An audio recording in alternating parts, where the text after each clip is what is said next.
are these people? So yeah, let's start with this segment. Guys, eat your watermelons.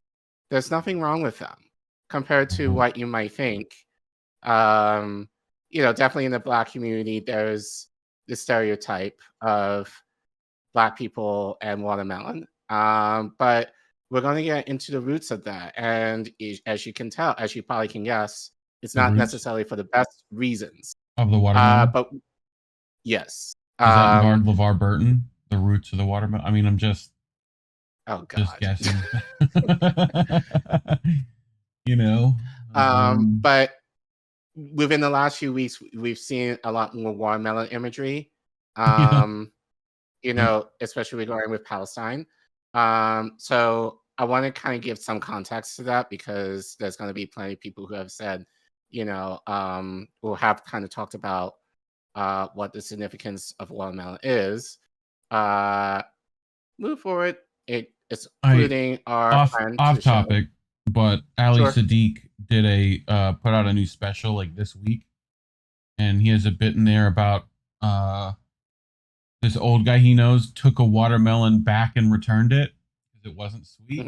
Like he's like, that's y'all's, and like goes and starts cracking open other watermelons. Anyway, be like, all right, this one's me. That's just very funny.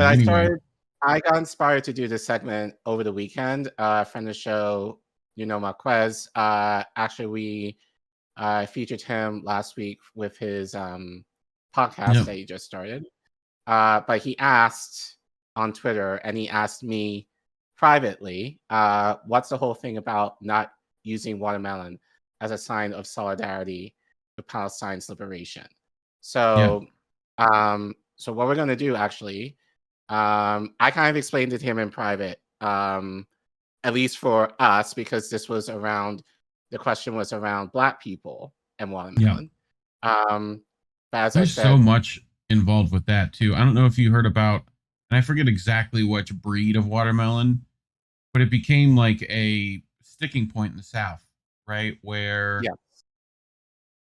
people like electrocuted their fields because of this breed of watermelon was like so special that like no one else could get it, that kind of stuff.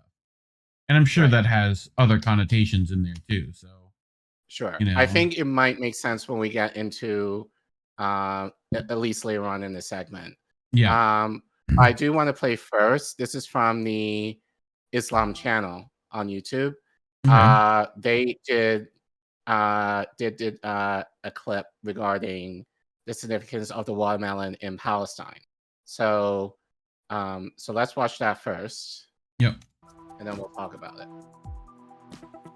Red, green, black, and white, the colors of a watermelon and the Palestinian flag, followed the Arab-Israeli War in 1967. Palestinians were prohibited to carry the Palestinian flag and would face arrest, similar to the incidents that took place in the March of Flags. Which we covered. As a form of resistance, stories are told of Palestinians carrying a slice of watermelon to represent their nation's flag. This is why the watermelon became a symbol of protest. There were also reports of arrests during the 90s of young men for holding watermelons in Gaza. Beyond being a symbol of resistance, the fruit is used in many dishes and is a big part of Palestinian culture. Watermelon is one of those foods that Ghanaian soil is very well suited to grow. It's a very common scene you might see. A lot of the wire press take pictures of boys sleeping on piles of watermelons or whatnot, especially in Gaza. Allah al-Hadid, Palestinian author.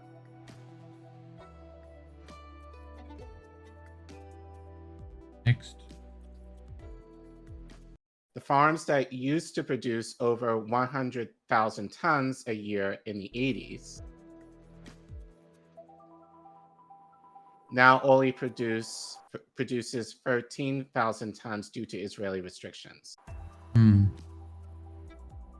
Gotcha.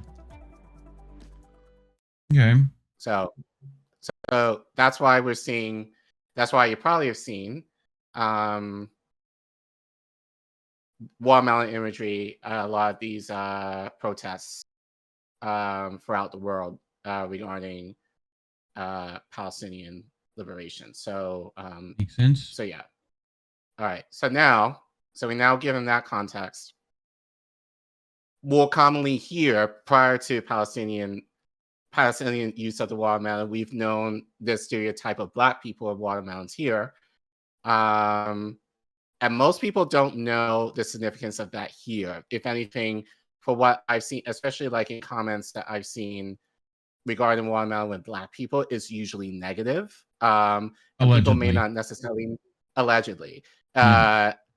People, even especially Black people, may not know the significance of why it's negative. Well, it was easy to grow after emancipation. Like, it's like you could get the fruit, get the seeds, easily plant them, get more seeds, grow them. Right. So, so you kind of hit the nail on the head. But I have this next clip. This is from One Mic History, where he talks about, actually, he kind of goes a little bit as far as the agriculture community in terms of the watermelon too. But he's going to talk mostly about the significance of African Americans and the watermelon in this country. Gotcha. So go ahead. Have you ever wondered, what does watermelon have to do with race? And what is so offensive about watermelon? Don't white people like watermelon too? Well, the stereotype of African Americans being excessively fond of watermelons came during a specific period in history and was used to fulfill a specific political purpose.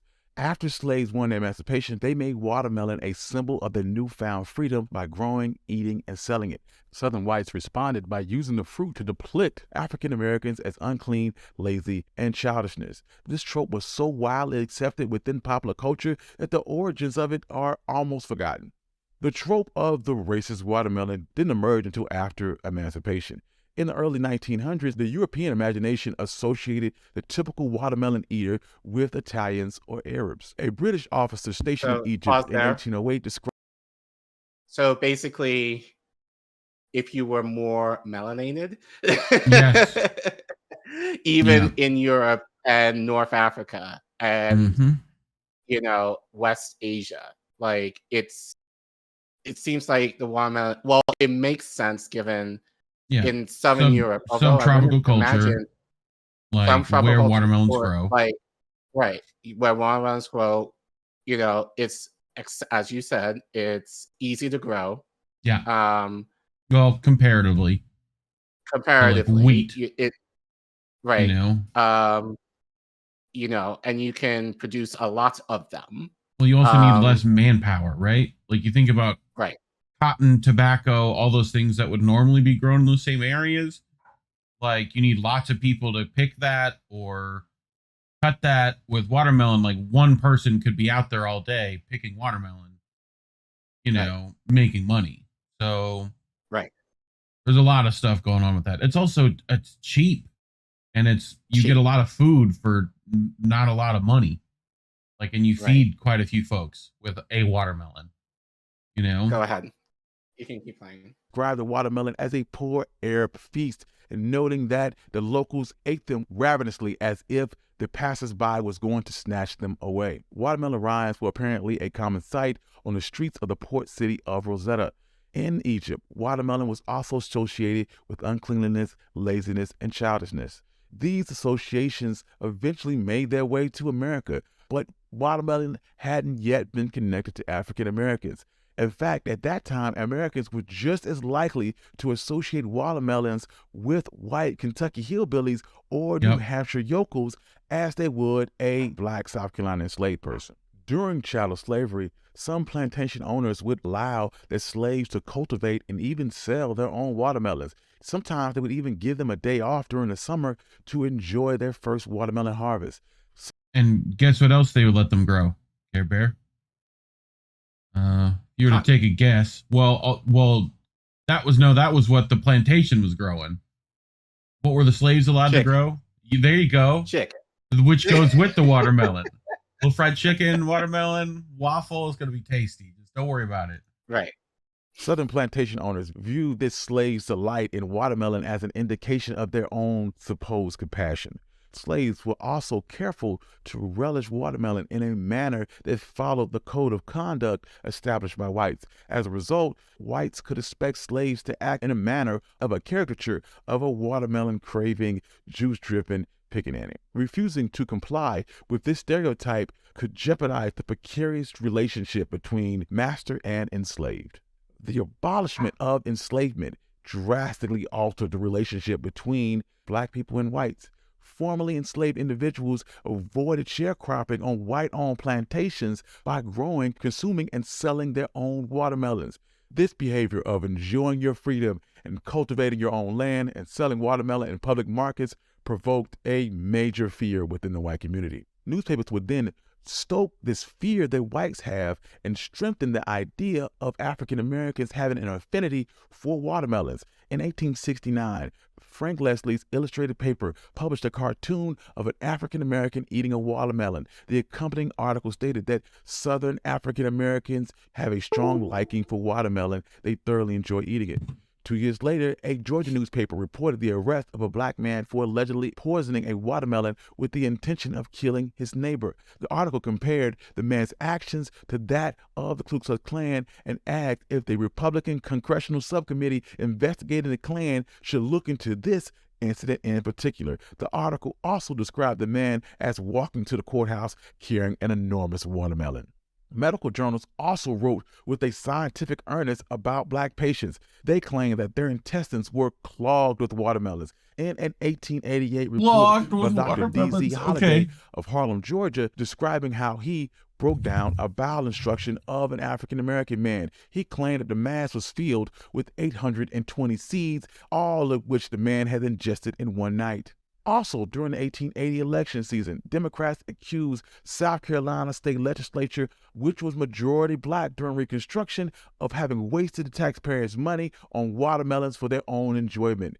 In 1915, the white supremacist film D.W. Griffith, A Birth of a Nation, included a watermelon feast as a depiction of the emancipation, as corrupt northern whites encouraged former enslaved people to stop working and enjoy watermelons instead.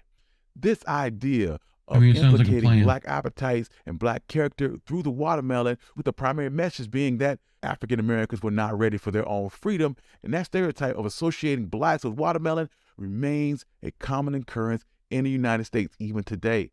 For example, in 1947, when Jackie Robinson broke Major League Baseball's color barrier, he was confronted by race-baiting taunts, including crowds throwing garbage, tomatoes, and watermelon rinds at him. Even in 1989, blacks protesting. You notice it was just the rind, right? The watermelon wasn't fucking left to throw at him because everyone fucking ate that shit. The killing of a black boy in Bensonhurst, New York, were taunted by whites, some of them holding watermelons over their heads and screaming at them to go home. There are literally hundreds of instances over the years where the watermelon in association with African Americans being used as a tool big-ass watermelon. of insult. Even decades after the end of the Jim Crow era, this cultural symbol of blacks and watermelon continues. Thank you. I'm your host, Country Boy, and this has been One Mic History. I'm going to continue with this. Thank you, Country Boy. So just kind of show you Arab culture and black culture in a lot of ways have more in common than I think people realize. But I think especially the watermelon has very similar imagery in both the black community and in the Palestinian community in terms of it being represented, as One Mic History said, and Islam Channel said, the symbols of liberation. And honestly, as you said, Reef, the significance of that, like being able, like self-economics, basically, is what watermelons symbolize. And basically, as One Mic History said, the idea of freed slaves being able to grow their own food and to be self-sufficient scared white people. So they used that imagery and they warped it into what we now know of as it's associated with laziness, stupidity, you know, and all that other stuff. So basically, you can blame white people. You can blame white people for turning watermelon into something that, you know, Black people.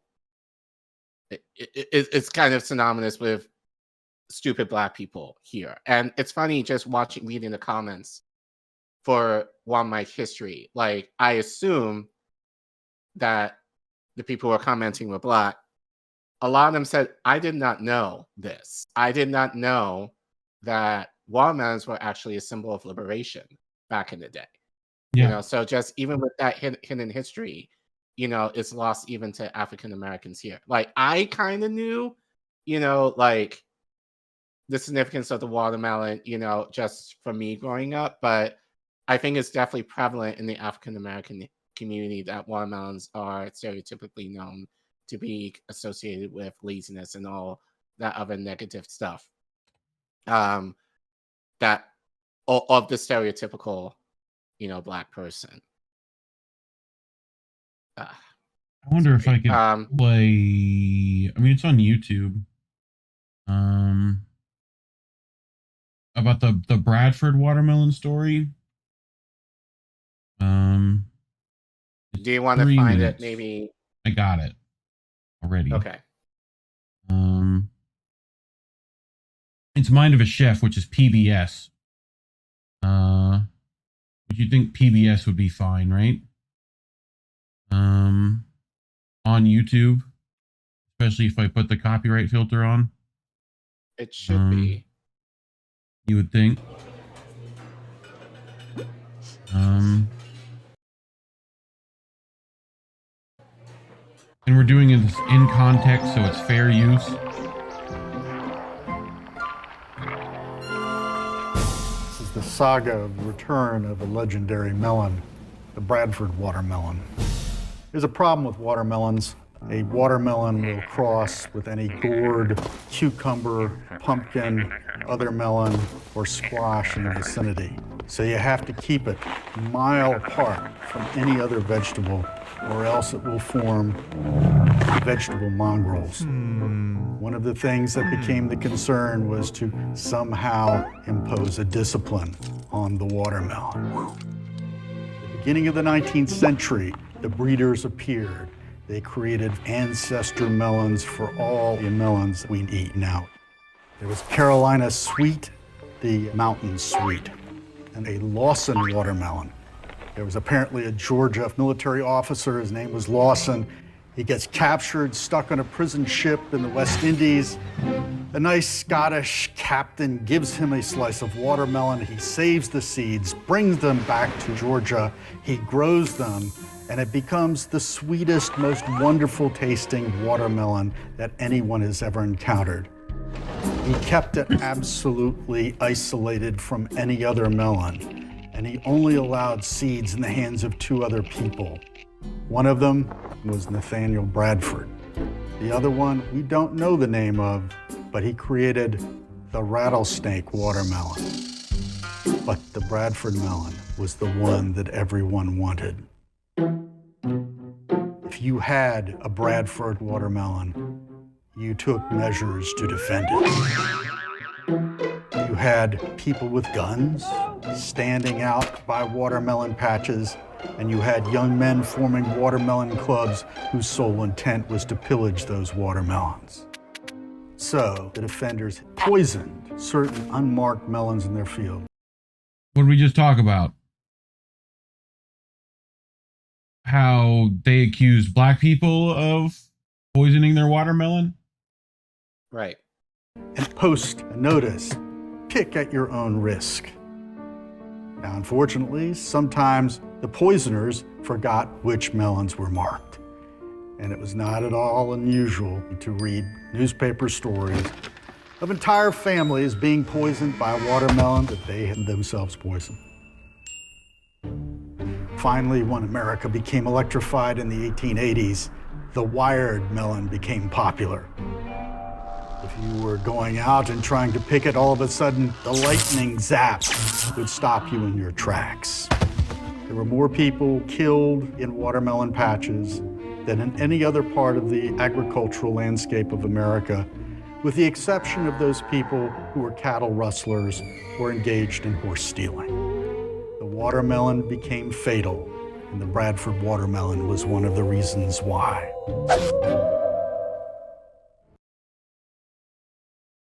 Just to add a little more context. Right. Well, it's funny now, like we genetically engineered watermelons now to be seedless. Yes.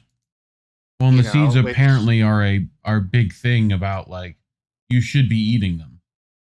Apparently. Right. Like, they're supposed to be giving you a ton of, like, stuff you need with all the sugar that you're getting. So, like, you know, roast those watermelon seeds up. You know? So just in terms of watermelon, obviously, we kind of figured out now they're a symbol of liberation.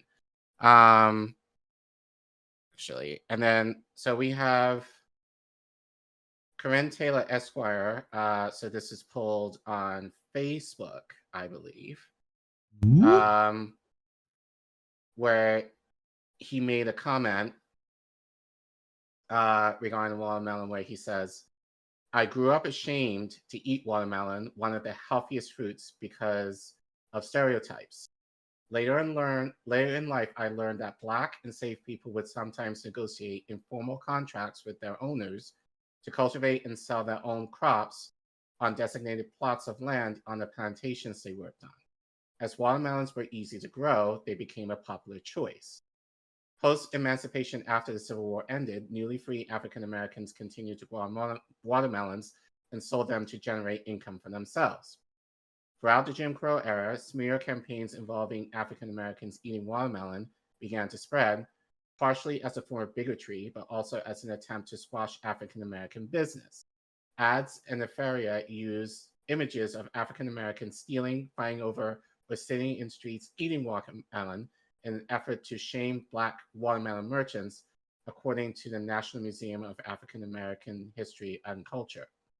So when we think of the desire for economic empowerment in the Black community and the plight of Black farmers, who now only account for 2% of the agricultural land, we must be honest about the ways their businesses were intentionally attacked. Mm-hmm. So I think tale as old as time. Right. You know, Black people in this country try to get a little prosperity for themselves, and then white people do whatever they can to destroy or subvert their efforts to keep them. It's like we just heard like one story about how Black people were vilified for their use and protection of their crop, while meanwhile white folk were literally attaching fucking battery cables to it, you know, like, right. And no one's a problem with that. I mean, literally they were not only doing that, but the direct thing they said the Black folk were doing. So it's kind of like, I mean, we see parallels of that kind of crap today, you know, cough tunnels, cough. But yeah. I want to play this clip. We played it a couple of weeks ago of 2022, right? You actually I think you found this for me. And I want to play it again because at the time, we had a discussion about this before we went live 2 weeks ago. And so there's more that I thought about this, I think, in terms of thinking about the watermelon that I do want to share. Okay. But for those of you who are new, this is actually from a movie. I forgot the name of the movie it's from. But yeah, let's play this clip again with Kwame talking about liberation and peace. There's a difference between peace and liberation, is there not? You can have injustice and have peace. Isn't that correct? You can have peace and be enslaved. Yes. So peace isn't the answer. No. Liberation is the answer. Yes, of course. Okay, then that's what you should talk about, never peace. That's the white man's right, peace. Liberation is our word. But you will want peace in the end. Yes, but you can't have peace until everybody's equal. But you seem free at the moment. I seem peaceful at the moment. You seem free. I seem peaceful. So we kind of talked about the difference between liberation and peace a couple of weeks ago. And I think thinking more about the watermelon, I think I actually now have a better understanding of it than I did at the time. What Kwame was talking about here in terms of liberation is tied to economic, which kind of goes along with what Malcolm X was saying, back in the day. If you have a liberation, that means you're truly free. Again, what we hear from Black people, and again, with kind of Palestinians as far as watermelon, it was a way to provide for themselves. So the idea of, what we're saying with Israelis, kind of overtaking watermelon crops, and what we've seen with white people in this country overtaking watermelon crops from Black people, is to kind of stifle the self-sufficiency that Black people and Palestinians would want for themselves. So again, this kind of relates to the river and the sea phrase that we've been hearing. What Palestinians truly want is self-efficiency in terms of not having to rely, in their case, Israelis for their livelihood, same way as Black people, African-American, Black people in the West are looking for self-sufficiency ultimately apart from the white counterparts, which white people and Israelis, more often than not have that advantage. Right. So this is kind of, so did not quite understand. Well, the idea is with liberation, once you have liberation, you have true peace in terms of you're set. Right. Versus you have peace, the opportunity for real peace. Right. Versus peace, that could be that's very subjective. Like, you can argue that a white person right now who is preparing Thanksgiving dinner for their families, they have a great job, they have insurance or whatever, they have a nice car or whatever, they have the means to take care of themselves financially and otherwise, they might have peace. Yeah. But for maybe other white people or maybe people of color, may not necessarily have that same type of peace. And you ain't Black. So kind of thinking about it in what Kwame was saying here in terms of the idea of liberation versus peace, that's what he meant by peace is a white word, because right, it's almost kind of a crumb in a way, in terms of how we might say it in the space. But really what we should be pushing for, the ultimate prize, is liberation. Not just for Black people, and not just for Arab people, Palestinian people, but for all people. So kind of going away from all of that, there's, speaking of self-sufficiency, so kind of going off from watermelon a little bit, but kind of relates, thinking on the macro level in terms of geopolitics.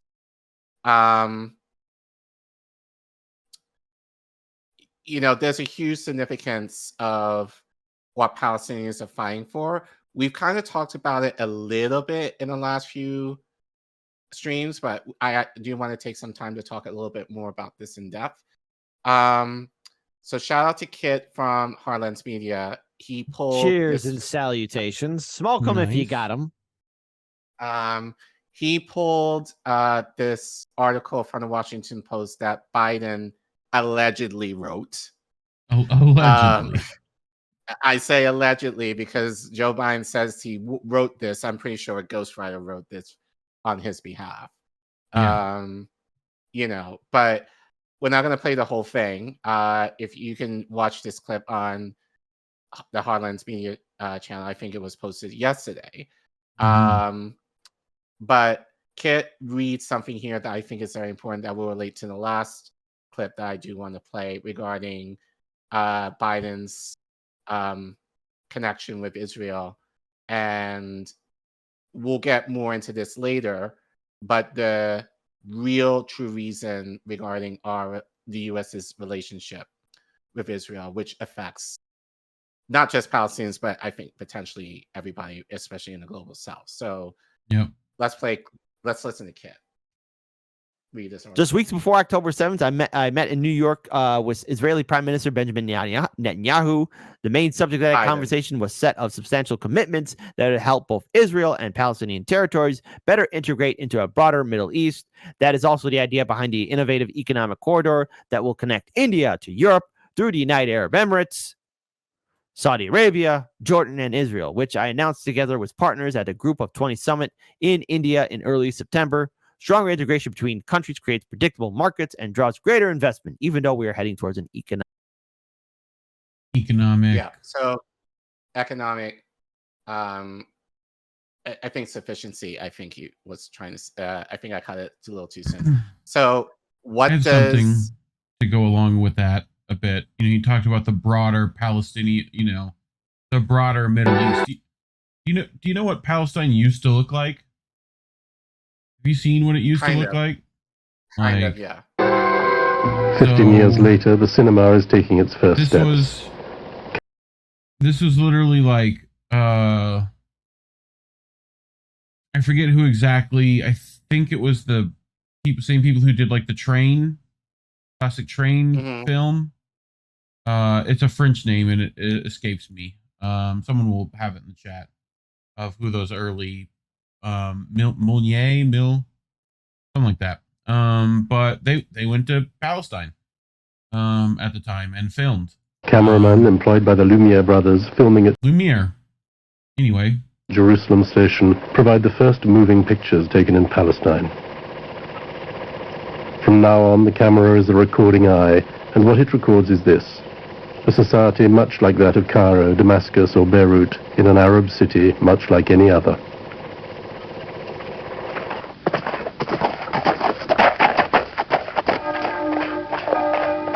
By the end of the 19th century, Palestine has 500,000 inhabitants, of whom 30,000 live in Jerusalem. A veiled woman, a Sunni Muslim, one of the majority. An Orthodox Jew. He too turns away from the camera. Here we have an Armenian Pope. Each of the Christian denominations has its church here in the Holy City. The holy places of the three religions are scattered across a few hundred square meters.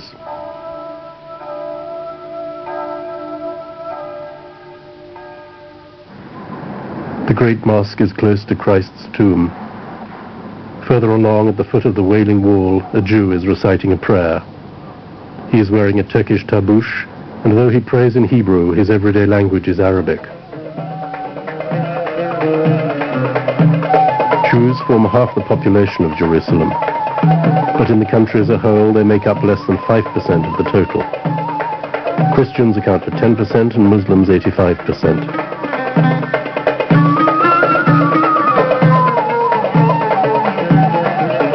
All of them are subjects of the Sultan of Constantinople.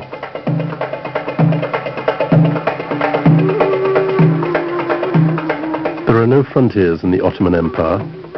There are administrative divisions in which, in this immense territory, Palestine occupies a mere 27,000 square kilometers, made up of 3 small districts in the south of the province of Damascus. The same empire in the 17th century. In the meantime, it has lost the Balkans, France and Italy have seized North Africa. England has moved into Egypt. You're mute. We've been looking at a bunch of stuff recently. What does that map look like? That one right there. What do you mean, what does it look like? Well, like this, I think, is the Euphrates. Where? Here. Might even go further than that. Euphrates might be over here. Well, yeah, like where it kind of covers in the Arabian Peninsula. Yeah, the Euphrates. But this is definitely close to the green. That's where it is. Yes. Well, this is where the Nile would be. Yes. Pretty sure. So, like, Euphrates is up here. So we've been talking about that recently. But this was what was it? 1896. This is what like France and Italy have seized North Africa. England has moved into Egypt, Aden, and even Kuwait. So, and we know British owned most of this after that anyway, right? Right. So, yes. Yep. Just So actually, that kind of goes along with my last clip. So this is from Richie Medhurst. Shout out to him. He actually kind of talks about this in terms of the significance of the region and essentially why Palestinians are treated in the way that they are. Gotcha. So it's 8 minutes, but I think it's worth listening to the whole 8 minutes. So okay. You can go ahead. Wake up, asshole. I don't think people have any idea what's really happening in Gaza and why it is happening. A few weeks ago, right before this war in Gaza ignites, Netanyahu goes to the United Nations General Assembly and he holds up this map and declares his plan for a new Middle East. And people are going, what is this stupid line this guy's drawing with a red marker? What it is an economic corridor that stretches all the way from India to the United Arab Emirates, into Saudi Arabia, into Jordan, Israel. Are we going to get to the Ben Gurion Canal? Is that where we're headed? Yep. Okay. And then finally to the entire European continent. I mean, the United States at this point, seeing their influence starting to fade, seeing the relevance of the dollar recede after they stole $300 billion from Russia. You have all these spooks in Washington and Tel Aviv, running around desperately trying to counter BRICS and counter China's new Silk Road. And this is their answer. This is a rival to the new Silk Road. Remember, the ancient Silk Road is the largest. So what Richie is talking about is the Silk Road. So those of you who had world history in high school, yes, you know the significance of the Silk Road back in the day. Or like watched a History Channel show before it was all aliens. Right. So now, like, this is what China is looking to remix, essentially, in terms of trade in relation to BRICS. Yeah, it makes sense. Right. Especially when you think about who's been making the biggest, like, train technology. That's been, like, these guys over this way. And, like, transporting goods across land is kind of like, we're good at that. So this is a big deal to relink this, especially when you think about this little strip right here. Yep. This right here. Most important trade route in human history. This thing is enormous. It stretches all the way from China to Syria to the Mediterranean Sea. The Chinese know how important this thing is and they want to revive it. It is the future of how important this history. This thing is. So here's the Nile. Right here. Yeah. That's the Nile. This is the Euphrates, should be. Yeah. Or like right in here. Yeah. Probably. This is like mountain range. So like right here, Euphrates, Nile. So is enormous. It stretches all the way from China to Syria to the Mediterranean Sea. The Chinese know how important this thing is and they want to revive it. It is the future of world economics, trade, and politics. Within the span of a few weeks, Iran and Iraq have signed a railway deal. So now you have a rail link for the new Silk Road. Oh, I don't think people have any idea. What did I say about rail technology? What did I say about that? Like, and politics. Within the span of a few weeks, Iran and Iraq have signed a railway deal. So now you have a rail link for the new Silk Road. And President Assad of Syria, who the West have been trying to isolate for over a decade, is now visiting China, the world's largest economy, and signing a strategic partnership. This is pivotal. So now the new Silk Road has rail access all the way to the Mediterranean Sea through Syria's port in Latakia. So not just land, but maritime trade. This is crucial and as enormous and important as all of. What a great map. Look at all these, like, so this is railway, right? Yep.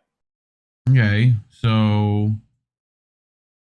this one up from Turkey. I mean, this is everything. Yeah.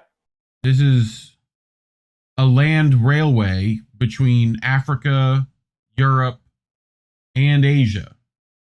Right. Like, you got to realize these little red lines keep going. Like, you know what I mean?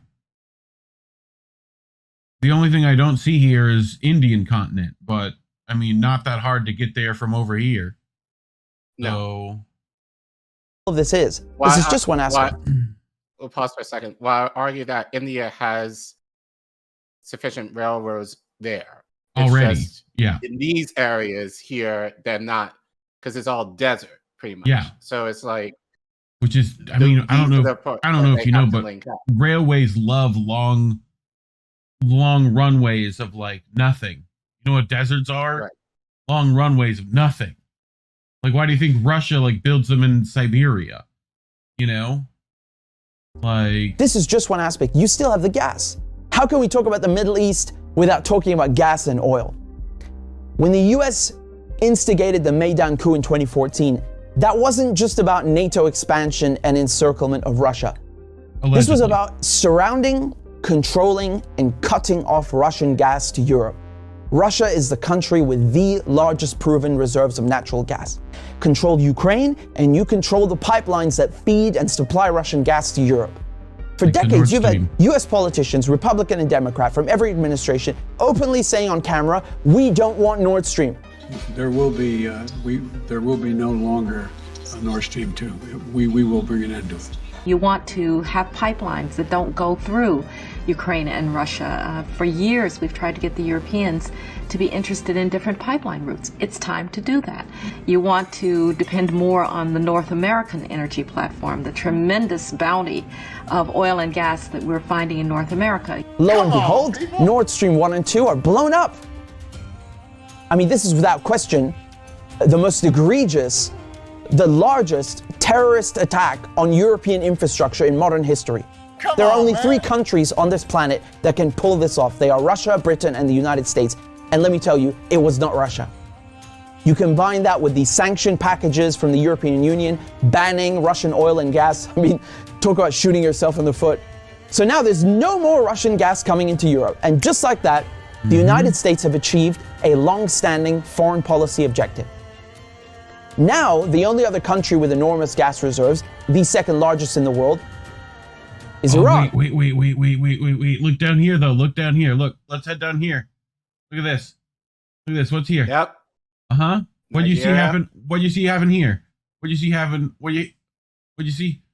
Like, okay, now, pause. What about that other one that's spelled very similarly? The Niger? How about Niger? Yeah. Right? Yeah. Niger, what happened with them recently, Care Bear? Like, what about what's the country that stopped French nuclear export? Which one's this? Where Macron was like really upset that they aren't going to give them uranium anymore? Oh, is that not Niger? It's not Niger. Niger is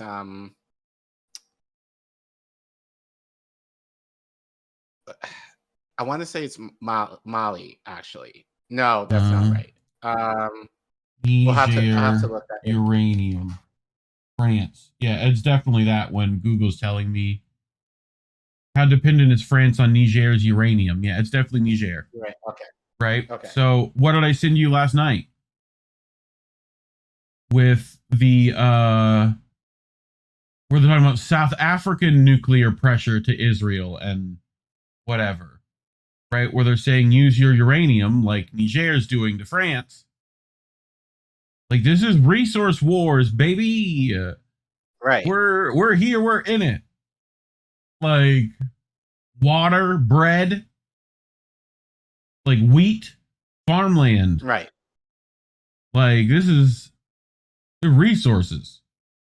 Yes. Like, so it always Gazan, comes back to right. And so we're not even at the canal yet.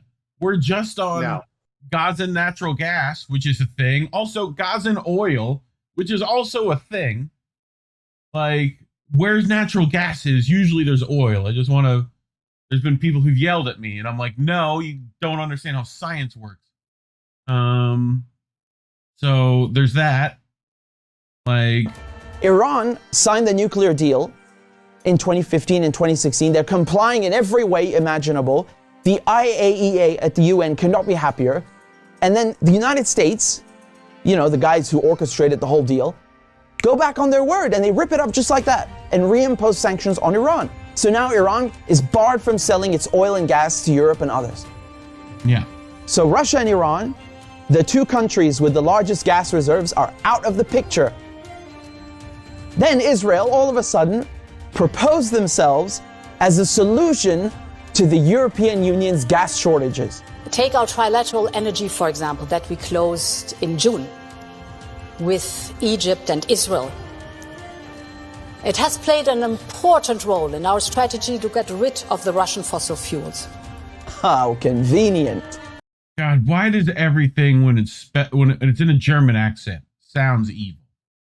Not like, I mean, it's like, yes, Mr. Bond, we will take all of Israel. And it's like, what? Ach, mein Handy, ja.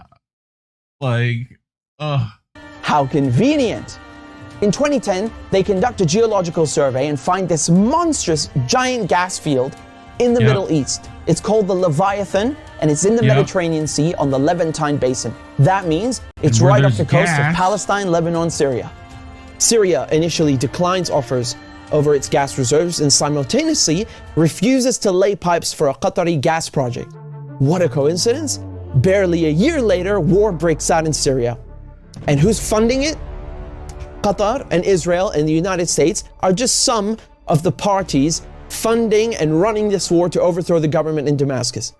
Remember all these Assad toadies, right? We're here in Syria now. Today, the United States control 1/3 of Syria. They control all of Syria's oil fields, and Israel is bombing Syria's most vital port. Okay, oil's here. If oil's here, it's oil. What if we just head this way? You think there's oil out here off this coast? What do you think? Of course. Well, there's gas there, so gas is like the top layer, Collin. And underneath the gas is dead diatoms, fermented and compressed into fucking oil. You fucking weirdos. Port Latakia on a regular basis. So they're cutting off all the oil revenue and destroying, crippling any maritime activity, such as trade, such as gas exploration. Another major port on the Levantine coast is in Beirut, which mysteriously explodes in 2020. And so Israel, proposing itself as a solution to Europe's gas shortages, shows up with an FPSO, this enormous gas extraction vessel. That was phosphates and anhydrous ammonia, if I'm not mistaken. Mainly phosphates. Essentially a fertilizer explosion. And tries stealing gas from Lebanon's Karish gas field. And, this reignites a huge maritime border dispute. And Israel has to go and beg the United States to solve this diplomatically, because Hezbollah said, if you steal 1 cubic inch of our gas, we will fire our missiles on your ship. Now we come to Gaza. Gaza also has its own unexplored gas field. Gaza is also a concentration camp run by the Israelis, and it's been under siege by Egypt and Israel under naval blockade since 2007. I mean, you can't even fish properly, let alone extract gas. And so now, the Lebanese, the Syrian, the Palestinian ports, they're all out of action, and the only working... Which Egypt has also tried to accept Gazan residents by, for money.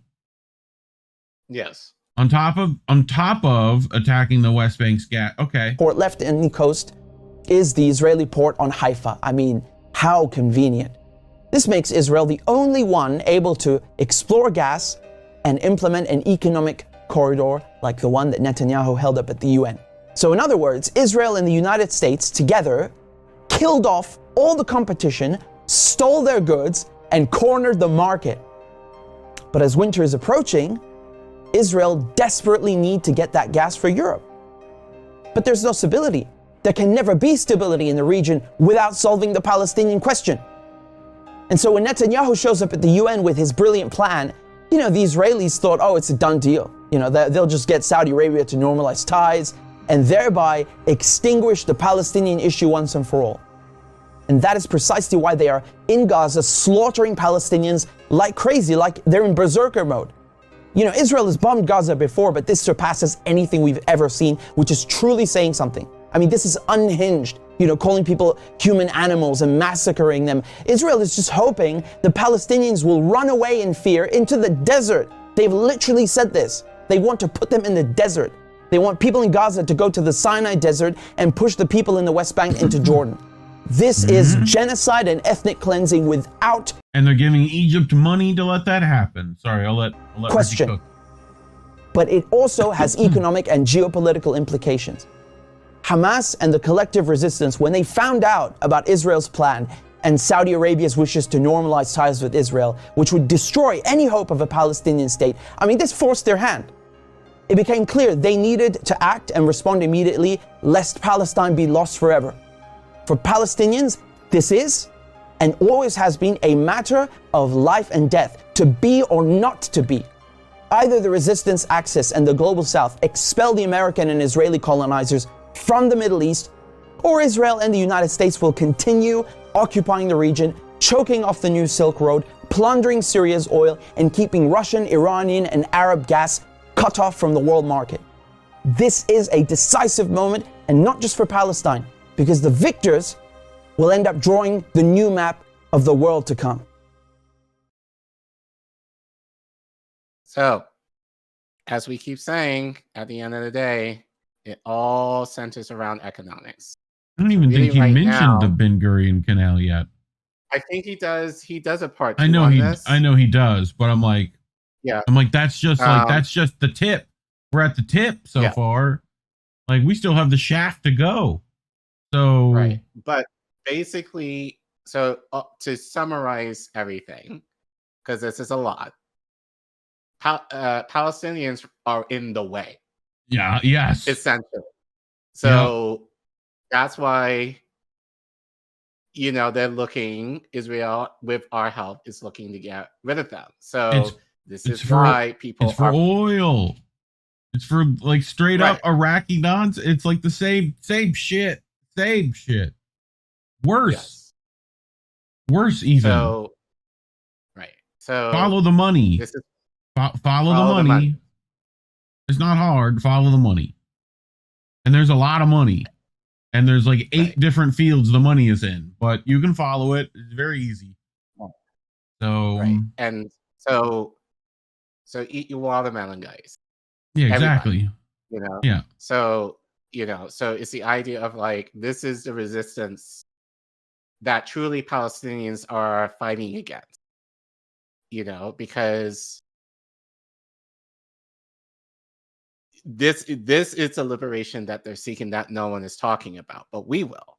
It's in regards to, and I'm sure many Palestinians probably don't even know even this information, but the geopolitical significance of what they have. Well, I think many of them know, in terms of what they grow on the ground. I mean, it's literally written on their fabrics.